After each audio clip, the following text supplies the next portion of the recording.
ত্রিপুরায় নারী নিরাপত্তা নিয়ে আজ এসইউসিআই এর পক্ষ থেকে দেখা গেল এক বিক্ষোভ কর্মসূচি শহর আগরতলায় এদিনের এই বিক্ষোভ কর্মসূচিটি আগরতলার সিটি সেন্টারের সামনে হয়, যেখানে ত্রিপুরা সহ আরো বেশ কয়েকটি রাজ্য এবং রাজস্থানের গণধর্ষণ মামলায় দোষীদের শাস্তির দাবি জানিয়ে অল ইন্ডিয়া এসইউসিআই তরফে সিটি সেন্টারের সামনে বিক্ষোভ প্রদর্শন করা হয়।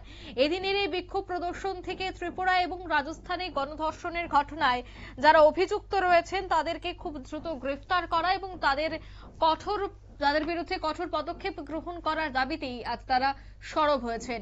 এ বিষয়ে কি বলছেন এসইউসিআই এর রাজ্য কমিটির সভাপতি, শোনাবো।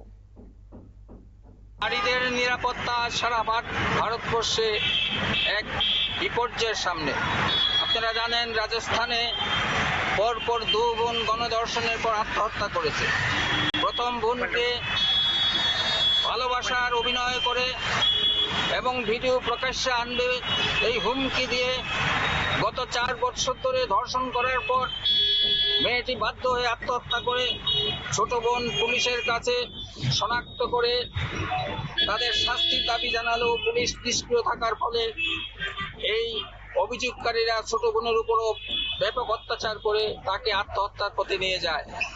এই ব্যাপারে মর্মাহত হয়ে আমাদের দলের সাধারণ সম্পাদক গতকাল এক প্রেস বিবৃতিতে বলেন, দেশের মহিলারা এইরকম নিরাপত্তাহীনতায় ভুগছে, অথচ মাননীয় প্রধানমন্ত্রী বেটি বাঁচাও স্লোগান দিচ্ছে।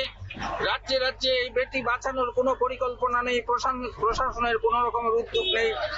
তাই আমাদের দলের পক্ষ থেকে সারা ভারতবর্ষে মহিলাদের নিরাপত্তার দাবিতে দেশব্যাপী আন্দোলন গড়ে তোলার আহ্বান রেখেছে। তারই অঙ্গ হিসাবে আমরা আগরতলায় বিক্ষোভ সভা করছি। আপনারা জানেন, রাজ্যে রাজ্যে এবং ত্রিপুরা রাজ্য প্রায় প্রতিদিন ধর্ষণের ঘটনা ঘটছে। আপনারা শুনলেন যে দেশের বেশ কয়েকটি রাজ্যে ধর্ষণের মতো ঘটনা ঘটছে, নারীদের নিরাপদ রাখতে পারছে না সরকার, নারী নিরাপত্তাহীনতায় ভুগছে গোটা দেশ। আর এই বিষয়ের তীব্র প্রতিবাদ জানিয়ে এবং নারীদের জন্য সুরক্ষা প্রদান করা হয় ত্রিপুরা সহ যে সমস্ত জায়গায় নারীদের উপর অত্যাচার, অন্যদিকে গণধর্ষণের মতো ঘটনা ঘটছে তাদের দোষীদের শাস্তির দাবি জানিয়েই গোটা দেশ এবং রাজ্য এসইউসিআই এর পক্ষ থেকে এই বিক্ষোভটির আয়োজন করা হয়। নিয়ে নিচ্ছি ছোট্ট একটি বিজ্ঞাপন বিরতি, সঙ্গে থাকুন।